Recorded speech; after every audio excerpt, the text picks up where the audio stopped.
Salam damai, apa kabar sahabat Oase Rohani Katolik yang terkasih? Semoga kita semua dalam keadaan sehat serta bersemangat di hari ini. Hidup adalah perjalanan. Ketika kita berhenti, banyak hal yang tidak berjalan dengan baik. Demikian adalah kata bijak dari Paus Fransiskus. Berbahagia sekali karena hari ini kita semua ditemani oleh Romo Hermanus Sigit Bawanta SVD, dan saya Bernadette Marita akan menemani Romo Sigit dan Anda semua sampai di penghujung acara nanti. Sekarang marilah kita menyapa Romo Sigit yang sudah berada di studio untuk Anda semua. Salam damai Romo. Salam damai Bu Marita dan para sahabat Oase yang dikasihi Tuhan. Bagaimana Romo, sehat? Sehat, puji Tuhan, luar biasa. Puji Tuhan Romo. Baiklah sahabat Oase Rohani Katolik, kita awali jumpa kita dengan sebuah doa yang akan dipimpin oleh Romo Sigit. Marilah kita berdoa dalam nama Bapa dan Putra dan Roh Kudus. Amin. Allah Bapa yang Maha Kasih, kami bersyukur untuk cinta-Mu dan juga berkat melimpah yang Kau curahkan atas kami, secara khusus atas sakramen permandian yang boleh kami terima. Permandian yang memanggil kami untuk bersaksi, untuk bermisi, untuk mewartakan karya-karya keselamatan-Mu, sehingga nama-Mu semakin dimuliakan dan banyak orang diselamatkan. Terima kasih, dan ajari kami untuk senantiasa sadar akan panggilan kami, menjadi saksi-saksi-Mu dalam kehidupan kami, menjadi pewarta-Mu lewat hidup karya kami. Semoga nama-Mu semakin dimuliakan dan sesama boleh kami sukacitakan. Demi Kristus Tuhan dan pengantara kami. Amin. Amin. Dalam nama Bapa dan Putra dan Roh Kudus. Amin. Sahabat Oase Rohani Katolik yang terkasih, antifon pembuka kita untuk hari ini adalah Aku berseru kepadamu, karena Engkau menjawab aku, ya Allah. Sendengkanlah telingamu kepadaku, dengarkanlah perkataanku. Peliharalah aku seperti biji mata, sembunyikanlah aku dalam naungan sayap-Mu. Bacaan hari ini diambil dari kitab Yesaya bab 53 ayat 10 sampai 11. Tuhan berkehendak meremukkan hamba-Nya dengan kesakitan. Tetapi apabila Ia menyerahkan dirinya sebagai kurban silih, Ia akan melihat keturunannya. Umurnya akan lanjut dan kehendak Tuhan akan terlaksana karena Dia. Sesudah kesusahan jiwanya, Ia akan melihat terang dan menjadi puas. Sebab Tuhan berfirman, Hamba-Ku itu sebagai orang yang benar akan membenarkan banyak orang oleh hikmat-Nya, dan kejahatan mereka Dia pikul. Demikianlah sabda Tuhan. Syukur kepada Allah. Sahabat Oase Rohani Katolik, marilah kita tanggapi sabda Tuhan dengan mazmur tanggapan. Kasih setia-Mu ya Tuhan, kiranya menyertai kami, seperti kami berharap kepadamu. Kasih setia-Mu ya Tuhan, kiranya menyertai kami, seperti kami berharap kepadamu. Firman Tuhan itu benar. Segala sesuatu dikerjakan dengan kesetiaan. Ia senang kepada keadilan dan hukum. Bumi penuh dengan kasih setia-Nya. Kasih setia-Mu ya Tuhan, kiranya menyertai kami, seperti kami berharap padamu. Sungguh, mata Tuhan tertuju kepada mereka yang takwa, kepada mereka yang berharap akan setia-Nya. Ia hendak melepaskan jiwa mereka dari maut dan memelihara hidup mereka pada masa kelaparan. Kasih setia-Mu ya Tuhan, kiranya menyertai kami, seperti kami berharap kepadamu. Jiwa kita menanti-nantikan Tuhan. Dialah penolong dan perisai kita. Kasih setiamu ya Tuhan, kiranya menyertai kami, seperti kami berharap kepadamu. Kasih setiamu ya Tuhan, kiranya menyertai kami, seperti kami berharap kepadamu. Bacaan dari surat kepada orang Ibrani, bab 4, ayat 14 sampai 16. Saudara-saudara, kita sekarang mempunyai Imam Agung yang telah melintasi semua langit, yaitu Yesus, Anak Allah. Maka baiklah kita teguh berpegang pada pengakuan iman kita, sebab imam merasakan kelemahan-kelemahan kita. Sebaliknya ia sama dengan kita. Ia telah dicobai, hanya saja tidak berbuat dosa. Sebab itu, marilah kita menghampiri tahta kerahiman Allah dengan penuh keberanian, supaya kita menerima rahmat dan menemukan kasih karunia untuk mendapatkan pertolongan pada waktunya. Demikianlah sabda Tuhan. Syukur kepada Allah. Sahabat Oase Rohani Katolik, marilah sekarang kita simak bersama Injil Suci menurut Markus yang akan disampaikan oleh Romo Sigit. Haleluya, haleluya, haleluya, haleluya, haleluya, haleluya. Anak manusia datang bukan untuk dilayani, melainkan untuk melayani, dan untuk memberikan nyawanya menjadi tebusan bagi banyak orang. Haleluya, haleluya,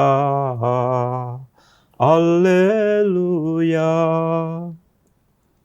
Tuhan bersamamu Dan bersama rohmu, Inilah Injil Yesus Kristus menurut Markus. dimuliakanlah Tuhan. Sekali peristiwa, Yakobus dan Yohanes, anak-anak Zebedeus, mendekati Yesus dan berkata kepadanya, "Guru, kami harap engkau melakukan apapun yang kami minta dari engkau." Jawab Yesus kepada mereka, "Apa yang kamu kehendaki, aku lakukan bagimu." Mereka menjawab, "Perkenankanlah kami duduk dalam kemuliaan-Mu kelak, seorang di sebelah kananmu dan seorang lagi di sebelah kirimu." Tetapi kata Yesus kepada mereka, "Kamu tidak tahu apa yang kamu minta. Sanggupkah kamu meminum cawan yang harus aku minum dan dibaptis dengan baptisan yang harus aku terima?" Jawab mereka, "Kami sanggup." Yesus lalu berkata kepada mereka, "Memang kamu akan meminum piala yang harus aku minum dan akan dibaptis dengan baptisan yang harus aku terima. Tetapi hal duduk di sebelah kananku atau di sebelah kiriku, aku tidak berhak memberikannya. Itu akan diberikan kepada orang-orang yang baginya hal itu telah disediakan." Mendengar itu, ke-10 murid yang lain menjadi marah kepada Yakobus dan Yohanes. Lalu Yesus memanggil mereka dan berkata, "Kamu tahu bahwa mereka yang diakui sebagai pemerintah bangsa-bangsa bertindak sebagai tuan atas rakyatnya, dan para pembesarnya bertindak sewenang-wenang atas mereka. Tetapi janganlah demikian di antara kamu. Siapa saja yang ingin menjadi besar di antara kamu, hendaklah ia menjadi pelayanmu. Dan siapa saja yang ingin menjadi yang pertama di antara kamu, hendaklah ia menjadi hamba untuk semuanya. Karena Putra Manusia pun datang bukan untuk dilayani, melainkan untuk melayani dan untuk memberikan nyawanya menjadi tebusan bagi banyak orang." Demikianlah sabda Tuhan. Terpujilah Kristus. Sahabat Oase Rohani Katolik, setelah kita menyimak firman-firman Tuhan, marilah kita sekarang simak bersama permenungan yang akan disampaikan oleh Romo Sigit untuk kita semua. Silakan Romo. Terima kasih Ibu Marita dan para sahabat Oase Rohani Katolik yang dicintai Tuhan. Bulan Oktober kita kenal sebagai bulan Rosario, tetapi juga saya suka menggunakan istilah bulan misi. Mengapa? Bulan Oktober diawali pada tanggal 1 dengan pesta Santa Teresia dari kanak-kanak Yesus. Dan Santa Teresia menjadi pelindung bagi karya misi gereja. Nah, hari ini kita merayakan Hari Minggu Misi. Hari Minggu Misi. Hari Minggu biasa yang ke-29. Menjadi pertanyaan mungkin dari kita, mengapa? Lalu untuk apa ada Hari Minggu Misi? Perayaan Hari Minggu Misi, para saudara-saudari, para sahabat Oase Rohani yang dicintai Tuhan, mengajak kita untuk merenungkan panggilan kita sebagai orang-orang yang dibaptis. Jadi kita yang dibaptis diajak untuk merenungkan kembali panggilan itu. Atau saya senang mengistilahkan merenungkan panggilan permandian, panggilan menjadi murid Kristus. Yang sebenarnya adalah panggilan untuk bermisi. Maka saya suka mengistilahkan begini, kita yang dibaptis ini adalah misionaris. Baptis menjadikan kita seorang misionaris. Seorang pribadi yang dipanggil untuk menjadi saksi Kristus. Mewartakan karya keselamatan Kristus, karya keselamatan Allah ke seluruh penjuru dunia agar supaya apa? Agar supaya karya keselamatan Allah ini dikenal, didengarkan, kemudian diterima oleh sebanyak mungkin orang, sehingga banyak orang ikut ambil bagian di dalamnya, banyak orang kemudian diselamatkan. Kalau sederhana ya banyak orang mengenal Kristus. Nah, Tuhan menggunakan kita yang dibaptis ini untuk menjadi sarana pewartaan itu. Tidak mungkin orang tiba-tiba kenal Yesus kalau tidak ada yang mewartakan. Ya. Yesus turun langsung, aku menyelamatkan, kan nggak begitu. Memerlukan tangan-tangan kita, mulut kita, kesaksian kita. Bu Marita dan para sahabat Oase Rohani yang dicintai Tuhan, rasanya hari ini saya hadir untuk bersharing. Ini bukan sesuatu yang kebetulan. Karena kebetulan, nah ini kebetulan, bahwa saya menjadi direktur kantor misi SPD Indoleste, Indonesia dan Timor Leste. Ya. Sebagai direktur, saya dengan 2 karyawan saya dan 1 imam lagi, 1 bruder. Kami berlima ini bertugas itu. Yang pertama adalah sebagai direktur saya bertanggung jawab mencari dana untuk karya misi SPD sejagat. Lalu bersama tim kami mengirimkan para misionaris. Kantor kami yang mengatur bagaimana lalu lalang mondar-mandir para misionaris itu untuk pergi ke misi sejagat. Jadi urusan visa, urusan macam-macam ini, administrasi, tuntutan-tuntutan dari negara yang tempat kami bekerja itu lewat kantor di Jakarta. Ke kedutaan, macam-macam prosedur untuk bisa masuk ke satu negara. Mengkoordinir pengiriman misionaris, kemudian kalau mereka cuti pulang, mereka harus general check up, mereka sakit, mereka pemeriksaan, semua itu melalui kantor kami. Membantu kalau mereka perlu di tempat itu, di tempat karya mereka perlu bantuan ini, gereja lah, ini kami sedapat mungkin itu kami membantu. Nah, semua itu untuk apa? Semua untuk apa? Misi ini mahal sekali. 1 tiket ke Brasil bisa 50-60 juta. Tiket ke Eropa berapa puluh juta. Untuk apa? Kami setengah mati cari uang untuk itu. Dan kami punya tidak sedikit misionaris. Kami sekarang ini sudah punya lebih dari 520 plus. Untuk apa? Agar nama Tuhan semakin dikenal banyak orang. Agar karya keselamatan Allah semakin dirasakan oleh banyak orang. Bukan hanya kita-kita saja. Dan semakin banyak orang percaya kepada Yesus. Ini misi. Sehingga keselamatan itu semakin dinikmati oleh banyak orang. Nah, itu tugas kami di kantor salah satunya. Dan itu sebenarnya juga tugas siapa? Kita semua yang dibaptis. Nah, kembali ke Minggu Misi, panggilan baptis, panggilan permandian menjadi Katolik adalah panggilan untuk menjadi misionaris. Nah, katekese kalau kita masih ingat, meskipun kadang-kadang kita lupa atau pura-pura lupa, mengingatkan kembali dalam katekese bahwa panggilan permandian itu ada dengan dipermandikan, dengan dibaptis, kita ambil bagian dalam tritugas Yesus. Sebagai nabi, sebagai imam, dan sebagai raja atau gembala. Nah, sebagai nabi apa?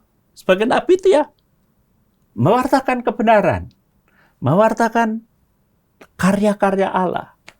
Termasuk juga kalau memang dibutuhkan kadang-kadang mengkritisi gereja, mengkritisi pemerintah semua itu. Permisi supaya apa?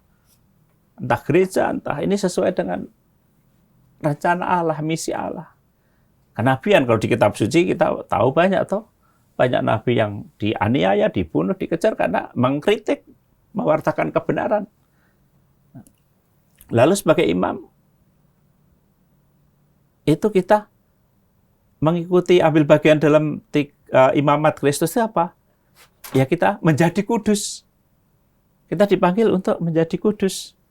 Tapi kudus itu bukan untuk diri sendiri, tapi juga untuk sesama kita. Semakin sesama juga menjadi kudus. Itulah imamat. Tidak kalau saya sebagai imam, tapi untuk teman-teman awam ya imamat Kristus ambil bagian ya itu menjadi kudus. Dan gereja, Bu Marita dan para sahabat Oase Rohani Katolik, kita ini bersyukur bahwa di gereja kita begitu banyak sarana, sakramen-sakramen itu membawa kita pada kekudusan. Semua sakramen membawa kepada kekudusan. Ya hanya masalahnya kadang-kadang kita itu ya tidak menggunakan atau tidak memanfaatkan sarana itu dengan baik. Misal ya kalau nggak lupa atau pengakuan dosa, kalau nanti di paroki ada romo tua yang kurang mendengar baru ngaku dosa. Gitu. Nah, kadang-kadang semacam ini kita tidak memanfaatkan sarana itu dengan baik. Juga misalnya menjadi raja, menjadi gembala, melayani. Seringkali orang Katolik susah sekali. Cari ketua lingkungan aja susah sekali. Kepilih menjadi ketua lingkungan kadang-kadang merasa dijolimi. Padahal itu kan panggilan kita, panggilan karena kita dibaptis. Prodiakon, coba di banyak tempat sulit sekali untuk mencari orang-orang yang mau melayani. Nah, itu. Nah, Minggu Misi Bu Marita sebenarnya mengingatkan kepada kita. Yang pertama tadi, tugas kita sebagai orang yang terbaptis. Tugas kita sebagai orang yang dipermandian. Nah, ini menjadi evaluasi untuk kita semua. Sejauh mana kita sudah memberi melaksanakan panggilan kenabian. Sejauh mana kita sudah berjuang untuk menjadi kudus, terlibat dalam sakramen, partisipasi dalam sakramen gereja, dan juga bagaimana melayani sebagai gembala, sebagai raja. Itu yang pertama loh. Yang kedua ya peduli terhadap misi gereja secara umum. bukan hanya, menurut saya ya, menggereja tidak hanya cukup ke gereja, berdoa untuk diri kita sendiri, mikir gereja kita sendiri. Ada banyak gereja lain di luar paroki kita, di luar lingkungan kita, di luar paroki kita, di luar keuskupan kita, ada banyak yang membutuhkan kita. Nah, ambil bagian dalam doa, dalam upaya mungkin berbagi rezeki, berbagi berkat, mensupport misionaris, mendoakan misionaris. Itu menurut saya yang menjadi pesan pertama-tama dengan Minggu Misi ini. Barangkali ada. Terima kasih, Pastor. Pastor, bagaimana gereja menguatkan para misionaris itu yang hendak keluar dan menguatkan iman mereka, Pastor? Kalau gereja ada begitu banyak cara sebenarnya. Ya, banyak gereja cukup peduli lah. Menurut saya banyak umat Katolik, meskipun perlu diperbanyak lagi untuk peduli terhadap karya misi sejagat itu. Mendoakan para misionaris misalnya. Mendoakan para misionaris. Mendoakan mereka. Mensupport mereka.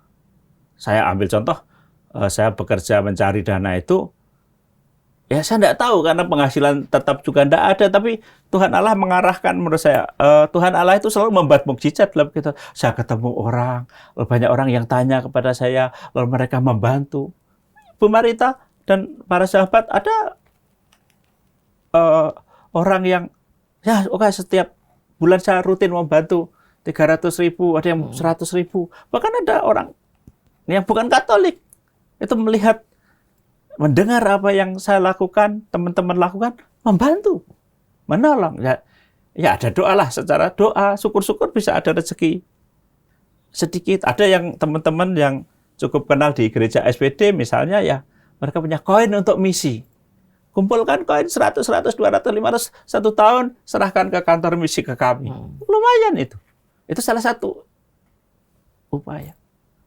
Selain doa, ya bukan saya mengecil, doa itu penting sekali. Tapi kalau doa itu disertai misalnya dengan donasi lah sekali sewaktu. Ada Bu yang rutin 200.000 itu ditransfer ke kantor kami. Itu menurut saya luar biasa. Kepedulian, dan tentu dana-dana ini kita bantukan untuk tadi.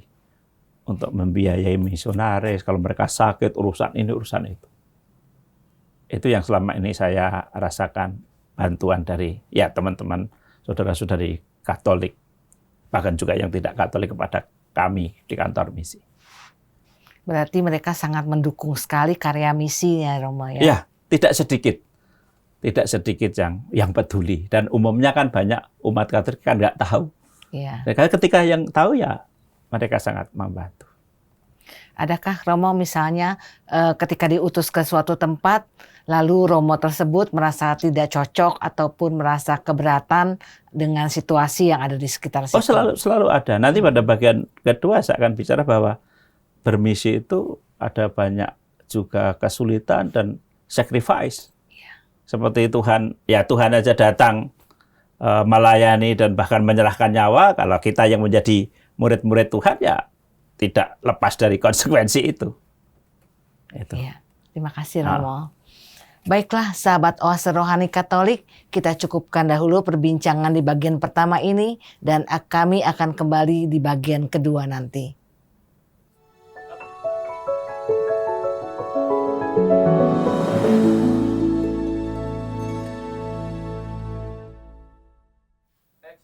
Sahabat Oase Rohani Katolik, kembali Anda menyimak siaran Oase Rohani Katolik pada hari ini. Hari ini adalah hari Minggu biasa ke-29.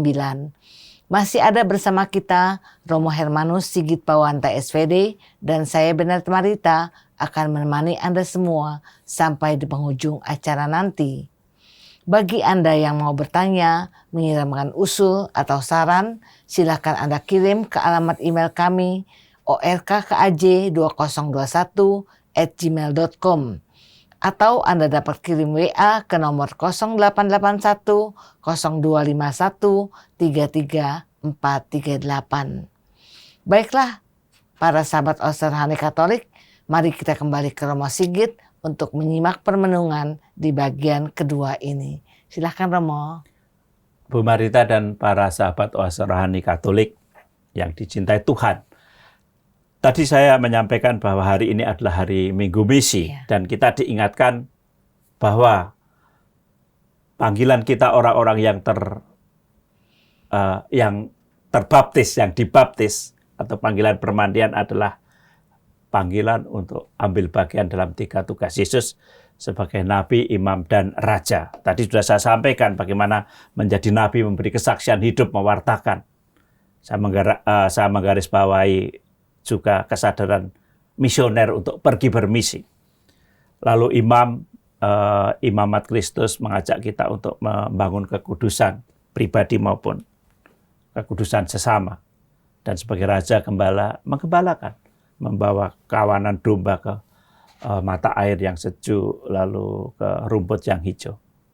Itu di bagian yang pertama. Dan tadi Bu Marita menyampaikan bagaimana misionaris mengalami kesulitan, mengalami katakanlah gagal dalam tanda petik, lalu pulang ke tanah air. Itu sangat bukan normal, tapi itu terjadi. Dan Bu Marita dan para sahabat oase rohani Katolik, Injil hari ini sebenarnya juga sudah menggarisbawahi itu, bahwa Tuhan datang melayani dan bahkan kemudian karena pewartaannya, karena panggilan kenabiannya, dia dibunuh, dimusuhi, dianiaya, disalib, mati. Nah, dan apa yang mau saya katakan di sini? Ada selalu tantangan, kesulitan. Nah, tetapi seperti Yesus yang kami imani, para misionaris imani, datang menyerahkan nyawa, berani mati, menjadi misionaris ya bermisi juga seringkali membutuhkan atau mengalami semangat itu, mengalami peristiwa semacam itu. Menjadi seorang pelayan, menjadi seorang misionaris, bermisi ya. Kalau pelayanan sederhana, katakanlah pelayanan kita di gereja, pelayanan kita di sekitar masyarakat kita pun itu perlu pengorbanan. Perlu pengorbanan tenaga, waktu, mungkin juga uang. Apa banyak hal. Pengorbanan perasaan juga tuh. Bukan hanya uang, waktu, semua. Kadang-kadang menjadi pelayan juga korban perasaan. Nah,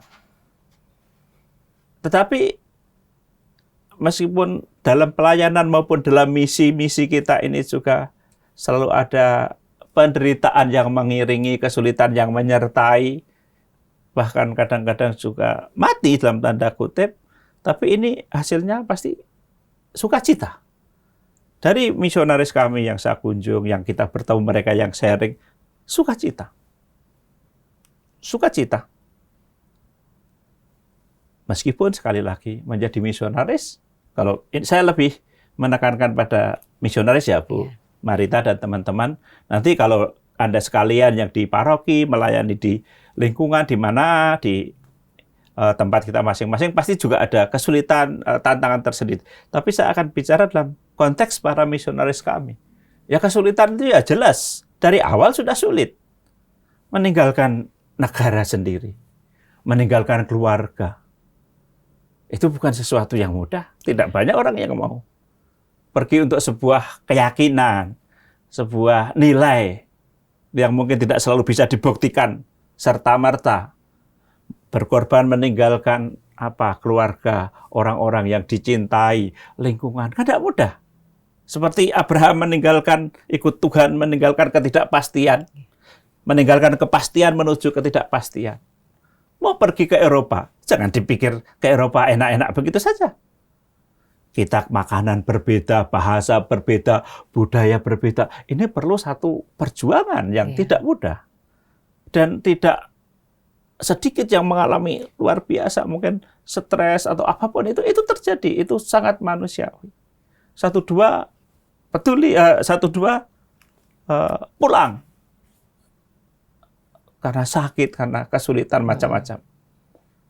Nah, itu salib-salib misionaris. Dan Santo Yosef Reina Demets yang di China mengatakan, untuk seorang misionaris, salib adalah makanan sehari-hari. Itu tadi, makanan, lingkungan yang berbeda, bahasa yang berbeda. Misalnya dari Indonesia ke Taiwan misalnya. Teman saya di Taiwan katakan bahasa Mandarin itu bahasa cacing mules. Begitu sulit, paling tidak 2 tahun sebelum mulai bekerja. Belajar lagi bahasa 2 tahun. Itu belum lagi makanan, belum lagi cuaca. Ini salib-salib tadi. Tetapi banyak misionaris menjadi sangat bahagia. Tidak sedikit yang mau mati di misi, ya. nggak mau pulang. Sukacita itu. Karena Tuhan menyertai. Karena apa? Karena yang mau kami wartakan ya Tuhan. Itu. Jadi itu yang mau saya katakan. Tadi kesulitan soal baru makanan iklim. Belum lagi di beberapa negara banyak perampok. Misionaris kami baru datang 2 bulan sudah dilakban, dirampok semua. Itu banyak. Kapan lalu ada yang sampai jari-jarinya luka hampir putus karena dirampok. Yang sekian tahun lalu di Filipina kami kirim 2010-11 itu kemudian ditembak mati pas mau misa Minggu Palma. Nah, belum lagi nanti kena malaria. Salib-salib, kesulitan-kesulitan ini selalu ada.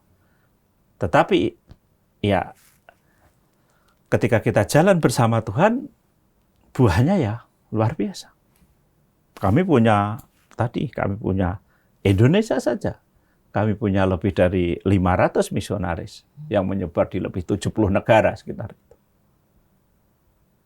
Itu.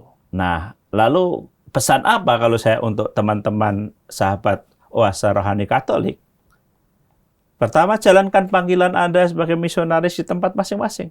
Ambil bagian dalam hidup menggereja. Sekali lagi menurut saya menjadi Katolik tidak cukup hanya doa untuk diri sendiri, untuk keluarga. Harus lebih luas dari itu. Tidak cukup hanya mikir lingkungannya sendiri atau parokinya sendiri. Perlu ada keuskupan lain, pulau lain, paroki lain, negara lain. Itu misi sejagat. Itu yang pertama. Lalu yang kedua, seperti Santa Teresia dari kanak-kanak Yesus, tadi saya buka dengan itu. Beliau menjadi pelindung misi gereja. Dan Santa Teresia tidak pernah ke tanah misi satupun. Tapi apa? Berdoa setiap saat untuk berdoa untuk para misionaris untuk misi gereja. Sehingga ya layak dan sepantasnya bahwa kemudian Paus Pius XII kalau nggak salah kemudian mengangkat dia menjadi pelindung misi. Lalu yang berikut ya berbagi berkat. Saya sangat bersyukur kepada Tuhan bahwa saya yang bekerja untuk cari dana bagi karya misi, saya tidak punya penghasilan tetap, saya tidak bekerja di paroki, tapi perjumpaan dengan banyak orang itu mereka terbantu, mereka membantu. Lihat berbagai macam cara mereka membantu dan itu luar biasa. Ini yang bisa saya sharingkan pada hari Minggu ini, Minggu Misi secara istimewa ini. Terima kasih Romo. Romo, apakah maksud Yesus dalam bacaan Injil adakah untuk bisa masuk di kerajaannya harus siap melalui derita yang sama seperti yang Yesus alami? Iya, itu pastilah, itu sangat jelas. Sangat jelas kalau Yesus kan berkali-kali bicara. Kalau engkau mau mengikuti aku, ya panggul salib, ikut. Salib ya, beban-beban kesulitan, ditolak. Ya persis menurut saya. Kita sebagai murid Yesus itu seringkali juga harus mengalami persis seperti Yesus. Bedanya ya tidak disalib gitu aja. Misalnya kesulitan macam-macam. Kesulitan di lingkungan, di masyarakat kita. Yesus saya kira ingin sekali lagi menegaskan bahwa ikut aku itu ya konsekuensinya tidak mudah. Menjadi Katolik tidak mudah. Sembahyang aja seringkali diusir-usir. Itu baru mau sembahyang. Belum lagi yang lain-lain. Diminoritaskan, tidak dianggap. Itu tidak mudah. Tetapi saya percaya kok. Ketika kita setia ikut Tuhan, dalam jatuh bangun itu akhirnya buahnya ya sukacita, keselamatan. Bahkan Yesus katakan, siapa yang setia, siapa yang setia, selamat sampai akhir. Itu yang berkali-kali Yesus katakan, dan itu yang membuat kita ya jangan takut. Saya percaya Bu Marita, ketika kita sungguh-sungguh dengan tulus ikut Tuhan, kesulitan apapun kita dikuatkan. Dan Amin. jangan lupa dalam hidup kita, apalagi dalam beriman, tidak ada jalan yang senantiasa bertabur dengan bunga, kecuali jalan ke kuburan. No? Betul. Nah, ya itu. Makanya ya, kalau saya bukan hanya ingin menghibur Anda sekalian, tapi ya menghibur diri saya sendiri juga, bahwa di mana saja dalam kehidupan ini akan ada kesulitan. Ya, kalau kita ngikuti Tuhan, ya konsekuensi ikut Tuhan kan salib. Tetapi salib itulah yang akan membawa kita menuju kebangkitan. Haleluya. Tidak ada haleluya kebangkitan itu tanpa salib. Itu. Terima kasih Romo.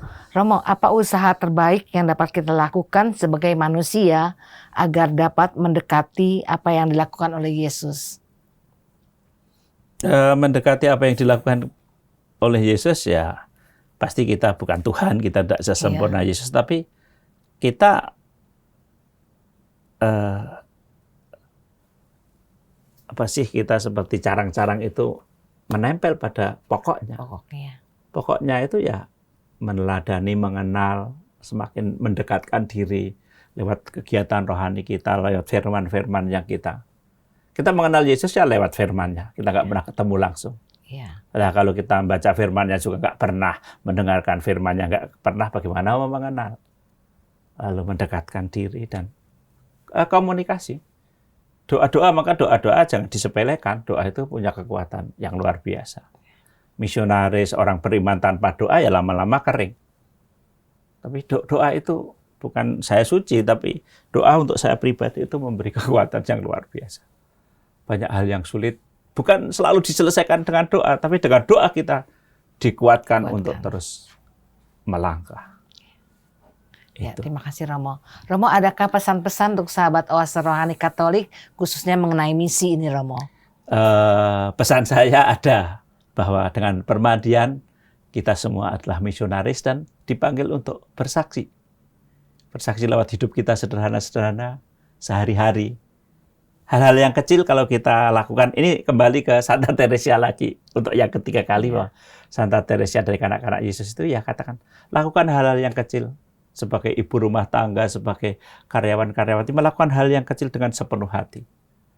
Itu pesan saya, itu kita mewujudkan misi kita dalam hidup sehari-hari. Dan juga syukur-syukur kalau punya berkat, berbagi berkat kepada para misionaris siapapun. Dan doakanlah kami para misionaris. Terima kasih. Makasih Romo. Baiklah sahabat Oase Rohani Katolik, dengan demikian usailah jumpa kita pada acara Oase Rohani Katolik hari ini.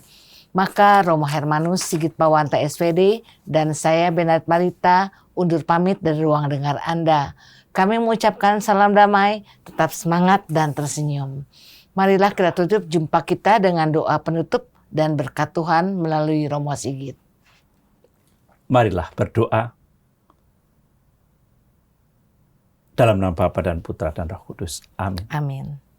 Tuhan, kami bersyukur karena Engkau memanggil kami melalui permandian untuk menjadi misionaris, menjadi saksi-Mu, untuk menjadi kudus, juga untuk menjadi gembala-Mu bagi sesama kami dalam hidup kami sehari-hari. Terima kasih untuk panggilan ini, dan curahkanlah Roh Kudus-Mu agar menyertai kami dalam setiap usaha langkah kami sebagai anak-anak-Mu. Kuatkan di saat kami lemah, sembuhkan di saat kami sakit, dan berilah pengharapan di saat kami putus asa. Tuhan, semoga hidup kami, karya kami, semakin Kau mampukan untuk menjadi kemuliaan bagi nama-Mu, dan juga sukacita bagi sesama. Dengarkan doa kami, kabulkan harapan permohonan kami, demi Kristus Tuhan dan pengantara kami. Amin. Tuhan bersama-Mu, dan bersama Roh-Mu. Kita sekalian diberkati oleh Allah yang Maha Kuasa, Bapa dan Putra dan Roh Kudus. Amin. Amin. Terima kasih Romo. Terima kasih. Baiklah sahabat Oase Rohani Katolik, Sampai jumpa lagi di siaran Oase Rohani Katolik berikutnya. Tuhan memberkati.